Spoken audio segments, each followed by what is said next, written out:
criou o mundo, criou o céu, a terra, as estrelas e o mar. E Deus fez o homem e deu a ele a fé, a esperança para se reencontrar nos momentos mais difíceis.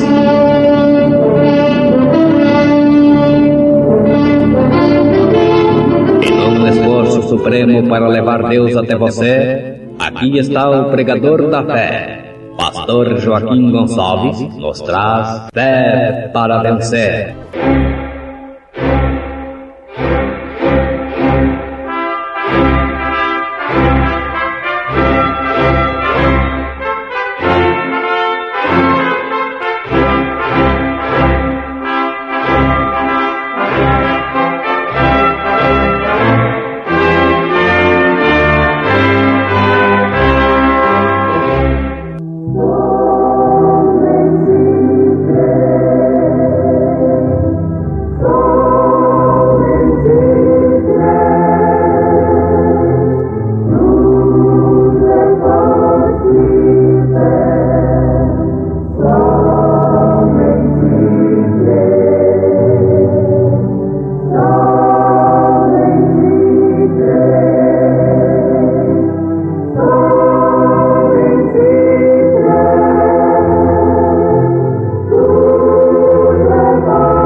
Onde era morte entrar, agora é morte ficar do lado de fora.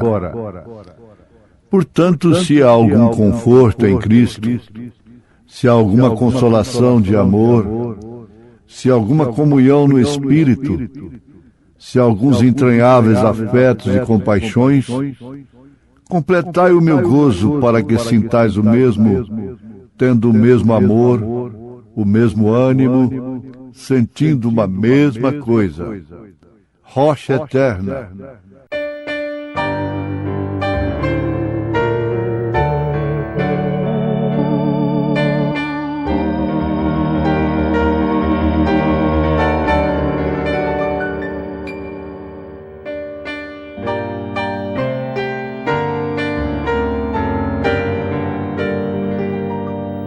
Quando a escura noite vem e o céu nublado está, eu na rocha me escondo e tenho paz.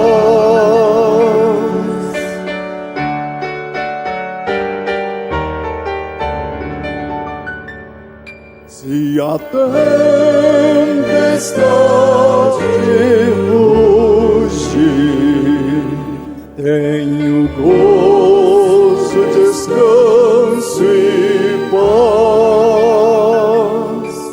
Eu na rocha me escondo e tenho paz. Eu na rocha me escondo e tenho paz. Eu na rocha me escondo e tenho paz. Nenhum mal eu temerei na presença do meu Rei. Eu na rocha me escondo e tenho paz.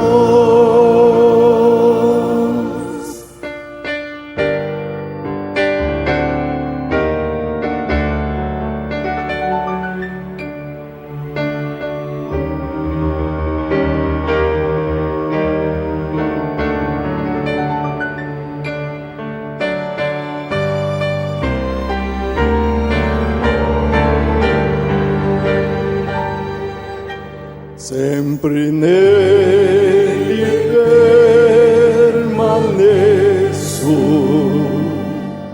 a gloriosa luz. Eu na rocha me escondo e tenho paz.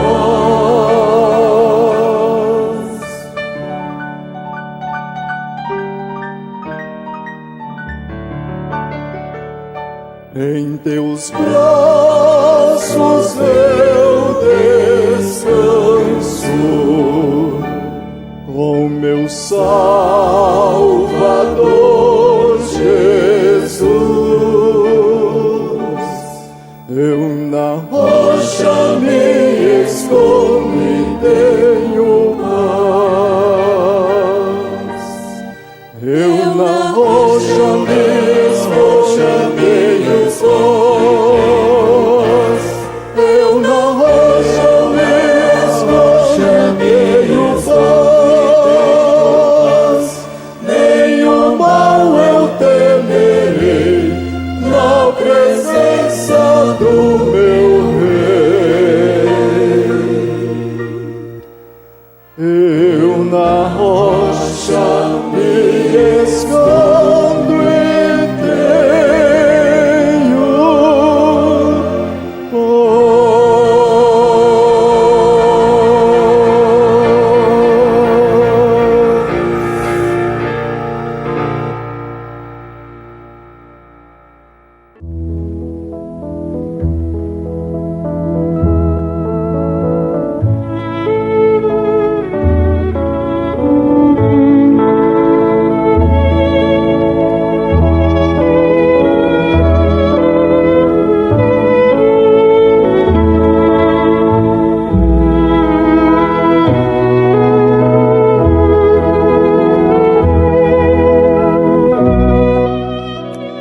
Onde era morte entrar, agora é morte ficar do lado de fora.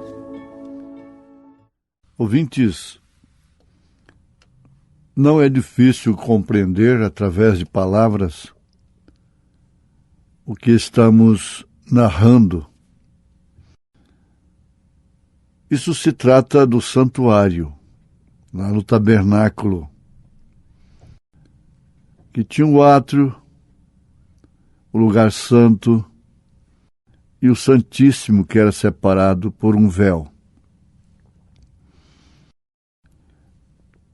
E ali, conforme temos aprendido, só podia entrar o sumo sacerdote com sangue e ele deveria agradar a Deus. Além desse véu, encontrava-se tudo que representa a Deus e o crente.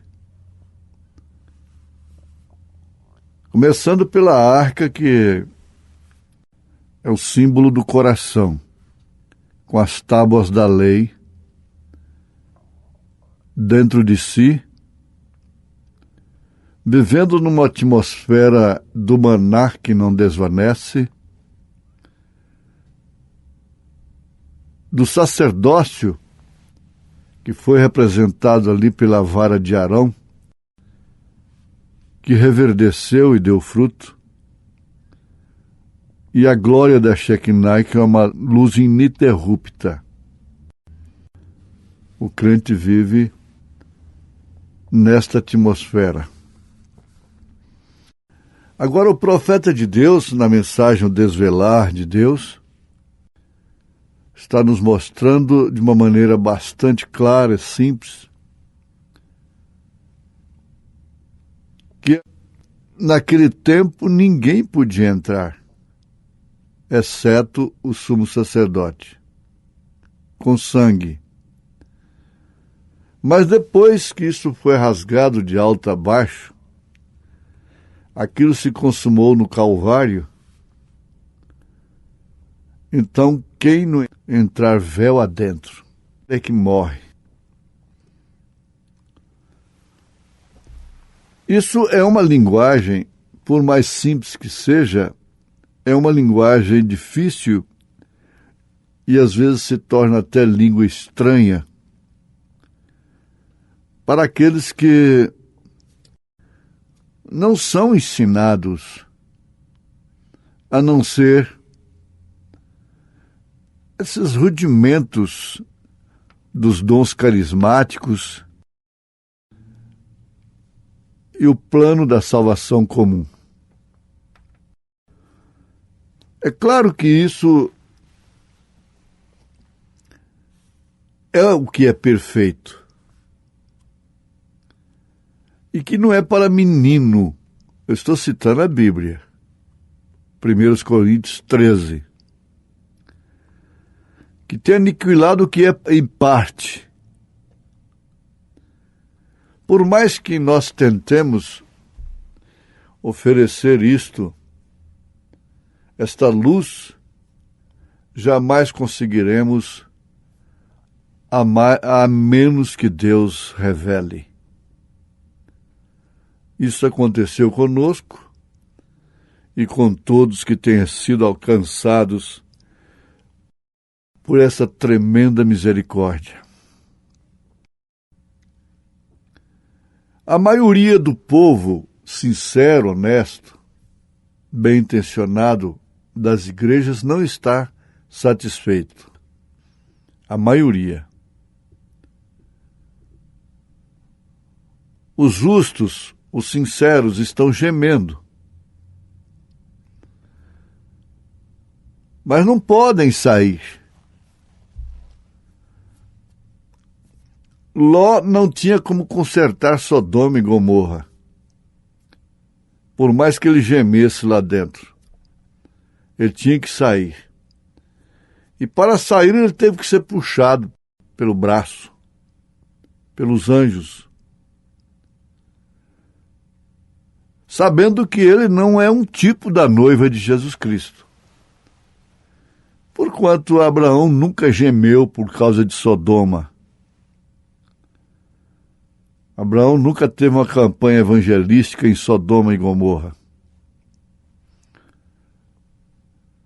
Abraão estava separado como tipo da noiva de nosso Senhor Jesus Cristo por predestinação. Ele nunca foi cidadão sodomita.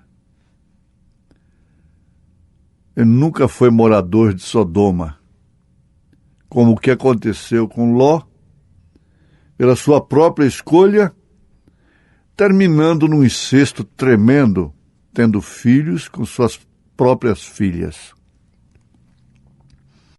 Trazendo dois sistemas terríveis, que seriam pedra no caminho de Israel, dos filhos de Abraão. Foi tudo que Ló trouxe de Sodoma.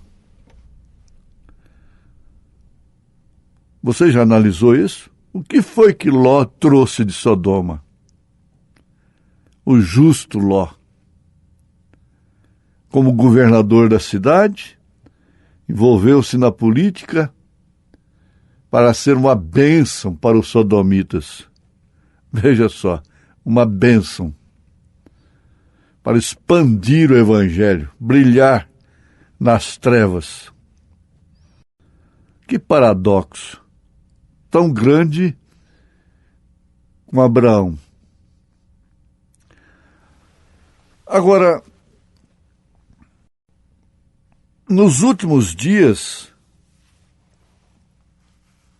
ele estava suposto a retornar outra vez. Ele quem?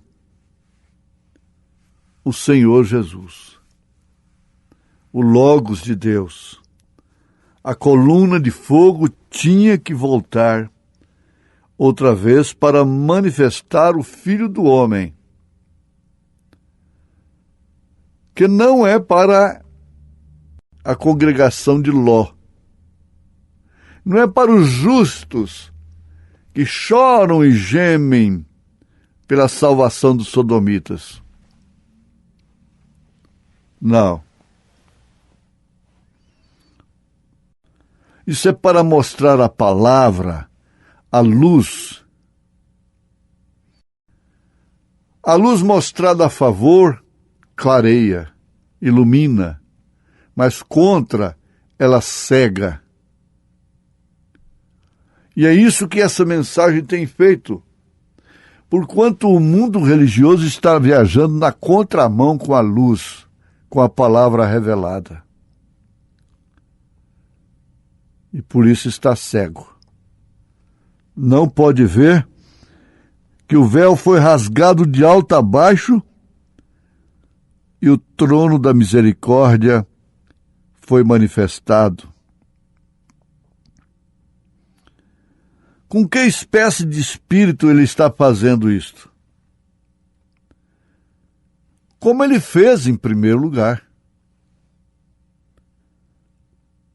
Ele está fazendo isso exatamente através do ministério de Elias. Elias foi um choque na sua era. O ministério de Elias é um choque em todo o sistema religioso.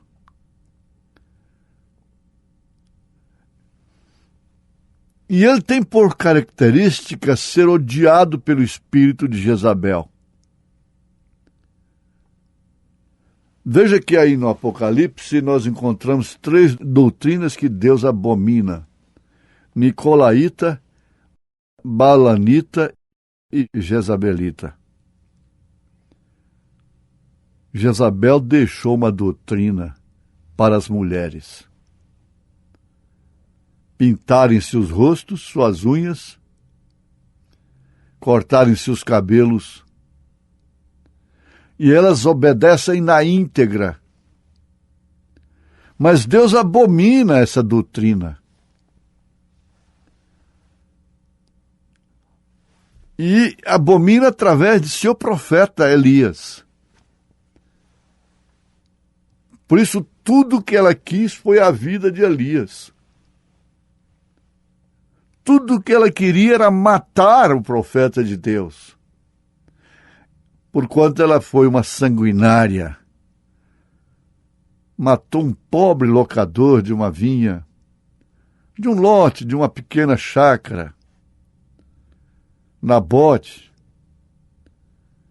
para tomar-lhe aquilo quando ela tinha o resto do mundo. Esse espírito vive até hoje. E Deus o abomina. E por isso Elias vem chocando com esse espírito.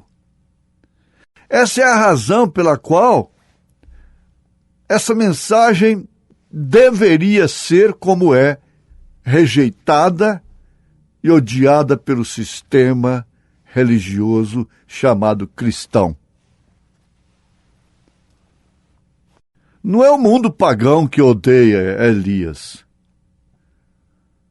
É o mundo evangélico que odeia Elias. Que odeia mesmo até os hinos sacros.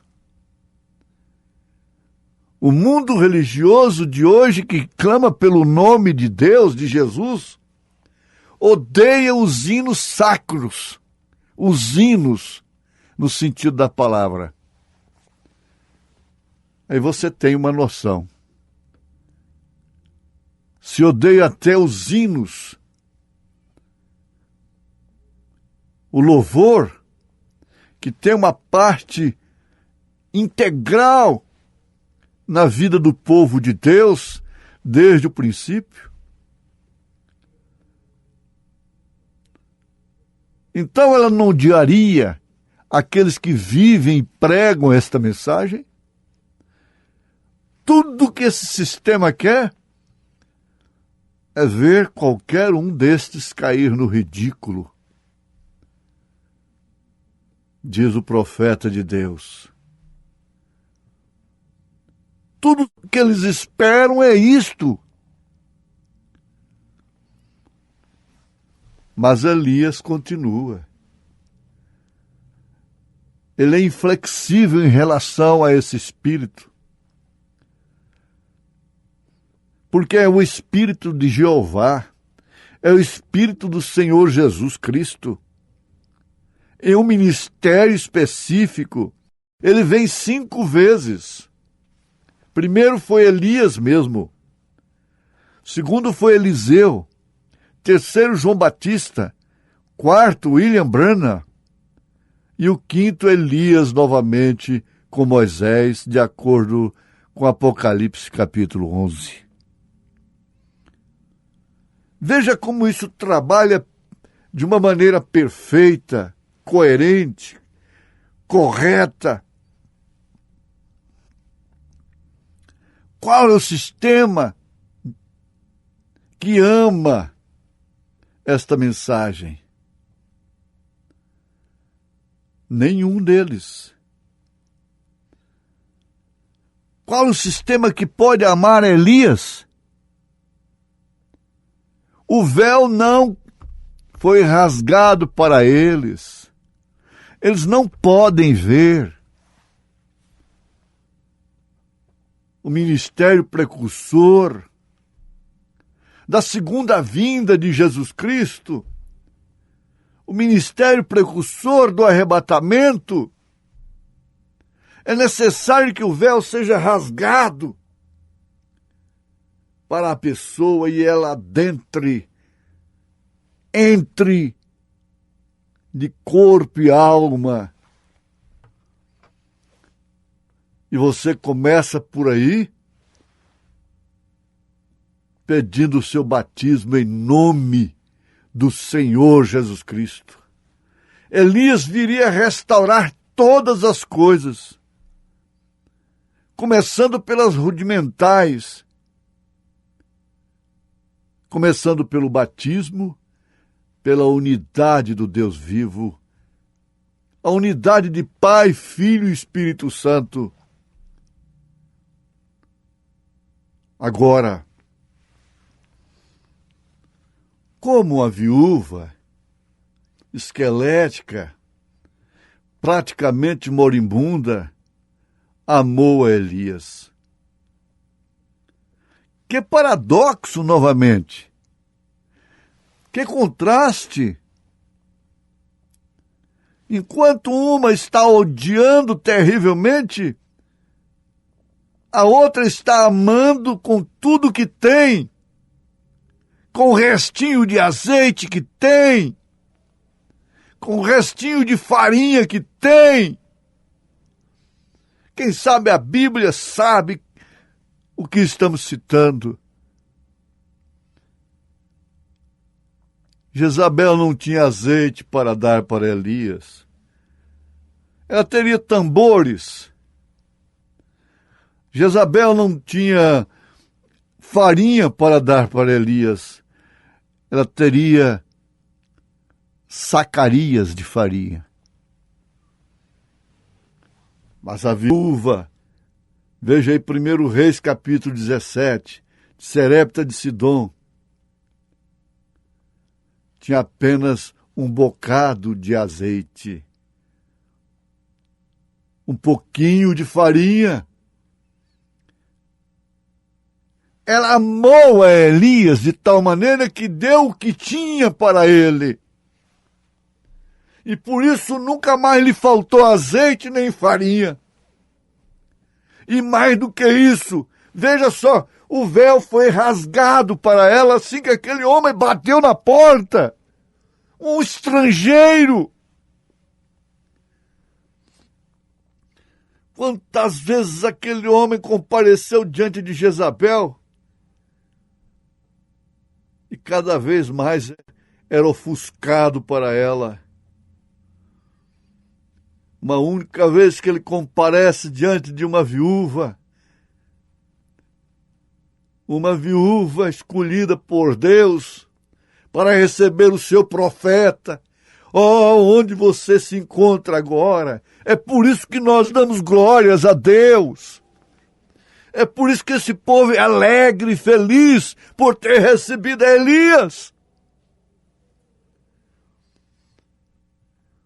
O véu foi rasgado.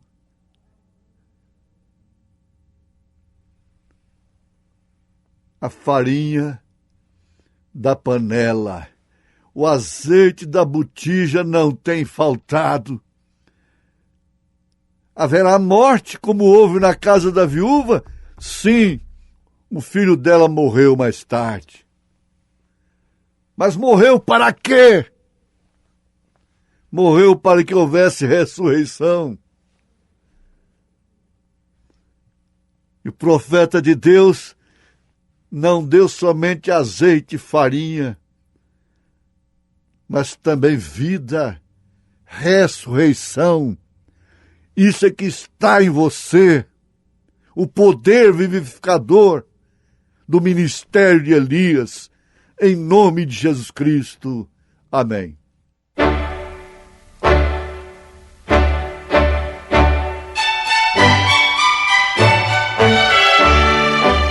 Ouvintes, volte a nos ouvir amanhã novamente, neste mesmo horário, nesta emissora, se o Senhor nos permitir, com fé no Filho de Deus, a fé que vence o mundo.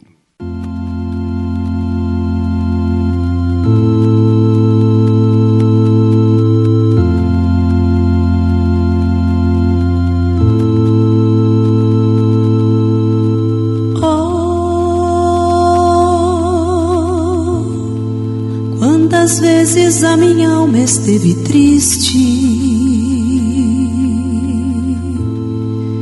quantas vezes o meu coração chorou. Ah, se eu não tivesse achado a Cristo, a minha alma viveria em dor.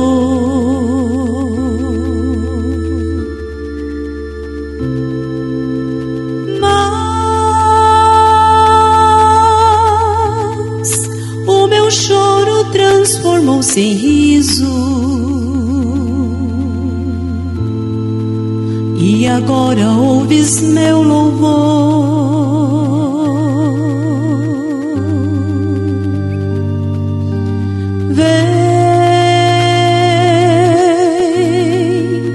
Fazer parte deste povo que com um coração novo ergue a Deus o seu cantar.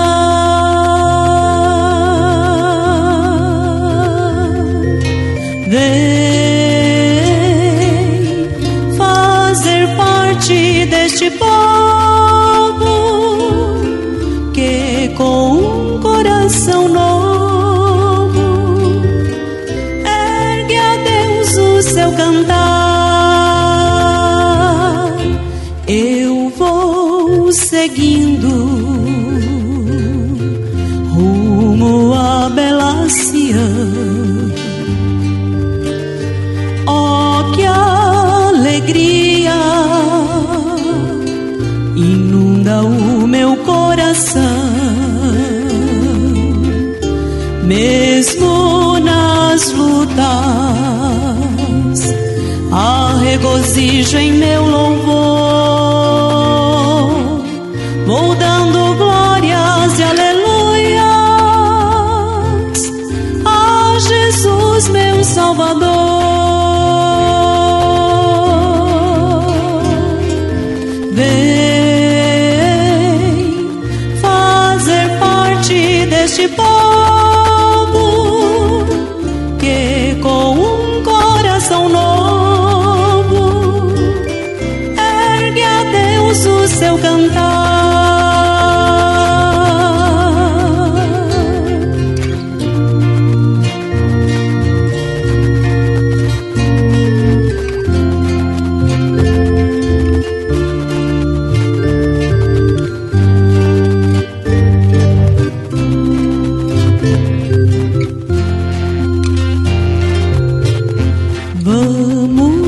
Seguindo com ardentes corações nesta jornada, cantando as mais belas canções, pois lá na glória o louvor não findará. Eu armarei a minha tenda e mil louvores vou cantar. Vem fazer parte deste povo que com um coração novo ergue